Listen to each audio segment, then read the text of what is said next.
Yo, check it out. What's the deal? This is Raekwon Chef, represent Wu-Tang-Clan. You already know what it is. This Chef. What's up, y'all?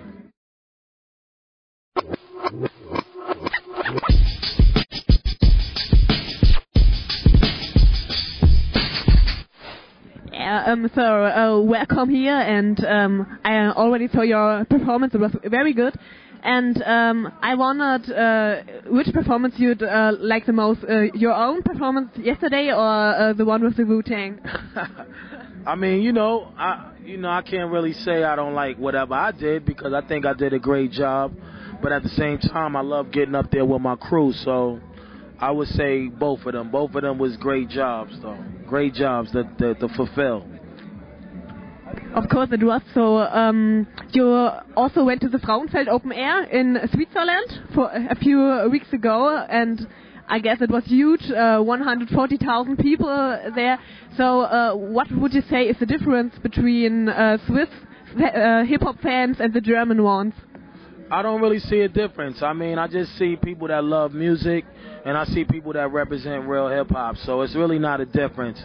You know, we go to many different places in different countries, and they all love the music. You know what I mean? So I can't say one is more rowdier than the other.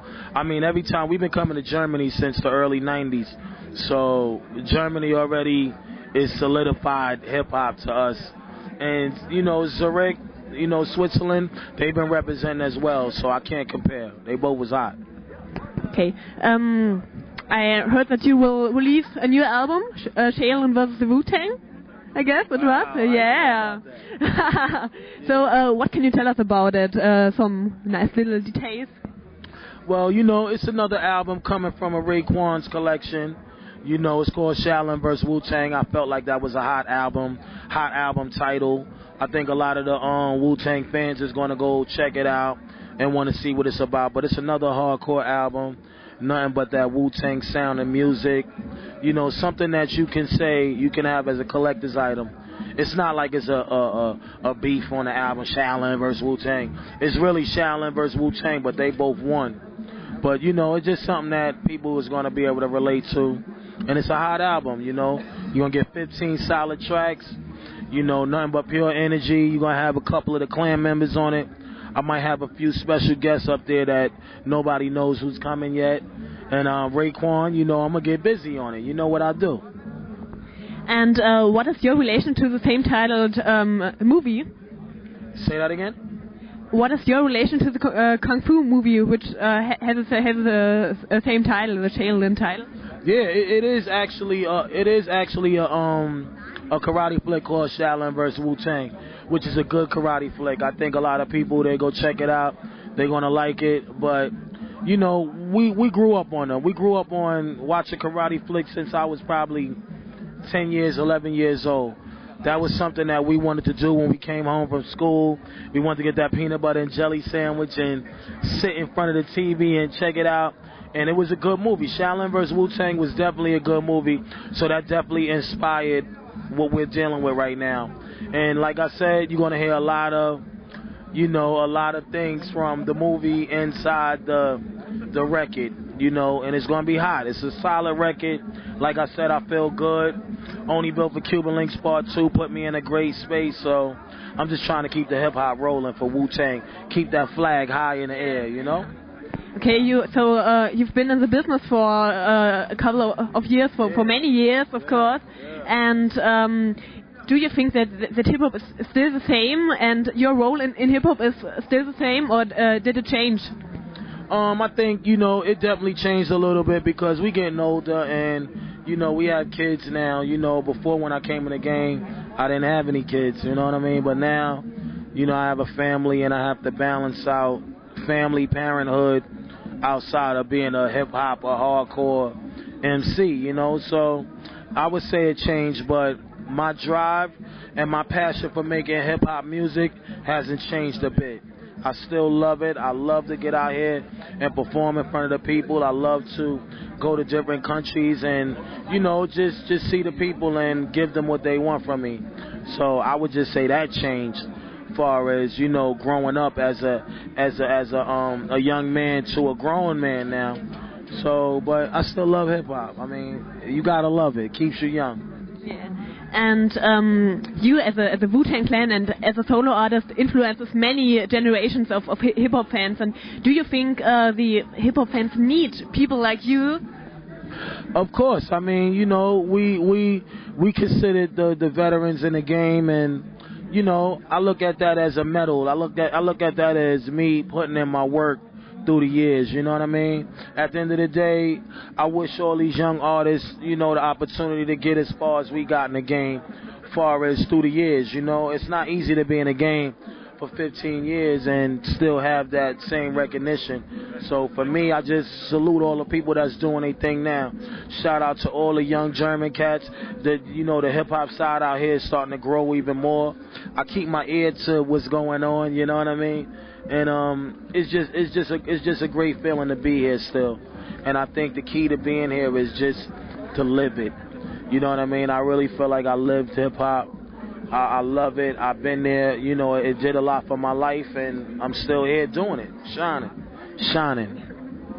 And is there any artist of today, a younger artist, who may take your role one day? What do you think?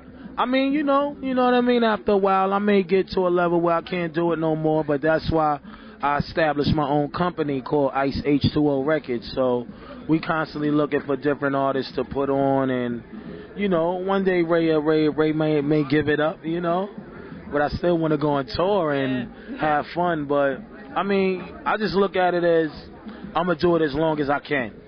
You know what I mean? As long as I got the ability to get out there and jump around and have fun with the audience, I'm going to do it. If I can't do it no more, then I just got to let it go. You know what I mean? But that won't mean that I will let it go, the music side. I will always be attached to the music some way. And after all these years you've been in the hip-hop business, do you still have dreams? Do I still have dreams? Yeah. I always have dreams. I have many dreams accomplished. One of my biggest dreams to accomplish is to see my kids get older. You know what I mean? My age. You know, I have a little one too. I have a 1-year-old.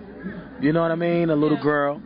And yeah, my dreams are just to see them grow older and be happy and be taken care of. You know what I mean? Like, I feel like all the work that I'm doing is supposed to make sure that they're all right. You know what I mean? So that's what I dream for, is just to see them get older and look me in the face and say, Dad, I'm doing my thing. I'm happy, you know? Right? And and future plans concerning your label?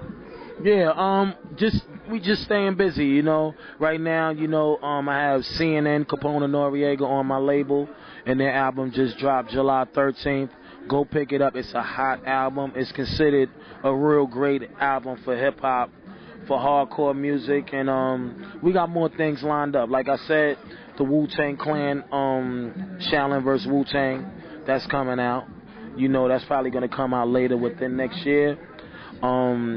You know, also this year is the 15th year anniversary to Only Built for Cuban Links. I did Cuban Links, the first album, 15 years ago. 15 years ago. That's a long time. So we're going to just pay respects to that. And we got like, we repackaged the CL2 album. We repackaged it, and it's going to have a few different remixes on it. Maybe a couple of songs that nobody never heard before. We're going to release all the videos that I did. And we're just going to pay respect to the Cuban Links movement that we started back in the early 90s. 15 years later, so that's coming out in September.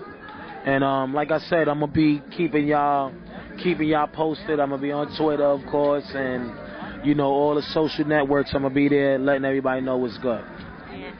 One of the biggest differences between Only Built for Cuban Links 1 and Part 2 is that at Part 1 there's most of all RZA who produced a lot, right. And at Part 2 there are 13 different producers, I guess, and which is a huge difference. So what's the reason for that? A lot of people wanted to be involved with the project. A lot of legends, a lot of producers that made history in the game. I couldn't tell them no. You know, you can't sit there and tell some of the greatest producers that want to be involved with it, no. You know, I felt like RZA, he did his job on the first one. and I respect him for what he did on the first one. But for the second one, I wanted to open up the door for a lot of other producers to be involved. So I don't think there's nothing wrong with that. You know, I got a lot of love for other producers, and they know, I know what Cuban Links, the first one, felt to them. So they wanted to be involved with it. So I said, yo, you know what? You're involved. You know what I mean? I'm my own boss now. I'm my own general. I make my own decisions. I have my own label. So I'm just trying to spread the love through the game. You know what I mean? I don't think it's always just about us, Wu-Tang, just being the 9 members. It's about us recognizing that we opened the door for many different things. And a lot of producers respect me. They like me as an MC. So I want to show that love back because I know it's a bunch of great producers out there. You're called the chef because the you chef. love cooking. Yeah, you know, cooking You're up that restaurant. cooking. Nah, I never got an opportunity to open it up because I'm still trying to get the right location. But nah, they call me the chef because of the lyrical flavor that I possess. I'm always coming with different slang, different wordplay. They just call me the chef. I'm always cooking up some marvelous shit. Yeah. Hey, what's the next stop for you? To stay on the road right now, you know, like I said, you know, we got the Gold Edition, Cuban Links 2 coming out this year for the 15th-year anniversary of Cuban Links 2. So it's called the Gold Edition of CL2. So you can get that this year. Shaolin vs. Wu-Tang, that's 90% done. So you're going to be getting that maybe the beginning of next year or maybe at the end of next year. We'll see. We still got to sit down with my administration and figure out the plan for Shaolin vs. Wu-Tang. But between them 2 albums, you're going to have some shit. You're going to have a lot of stuff to say that, yo, Ray is out there working. We're going to be running around different countries. There's still other places to go, Japan, Thailand, you know, Sicily, Italy. There's a lot of people that want to see us, so it's going to definitely be a lot of touring and a lot of writing. I just need another station ID. All right, Okay? all right. It's called Ego FM, Endlich unter uns. Wow, that's a big one. Yeah. Endlich. Endlich unter uns. Ego FM. Yo, check it out. This is Raekwon, the chef, doing it big on Ego FM. You know what it is. Hold on. Endlich unter uns. Love is love. Raekwon, the chef. Peace and love. I had to leave the microphone. 100, baby. Salute. And if you want to, you can tell one more thing to your German fans for rapspot.de. This is our website. I just want to tell all my German fans that, yo, man, I love y'all. You know what I mean? I understand y'all from Germany. I'm from America, United States. We still won. We all won. You know, I love the language. I love to come to Germany and really perform. Y'all give me a great, great feeling when I come out here, and I love y'all. We won. Remember that. When it comes to hip hop, we all won, and I salute that. Okay, thank you so much. All right.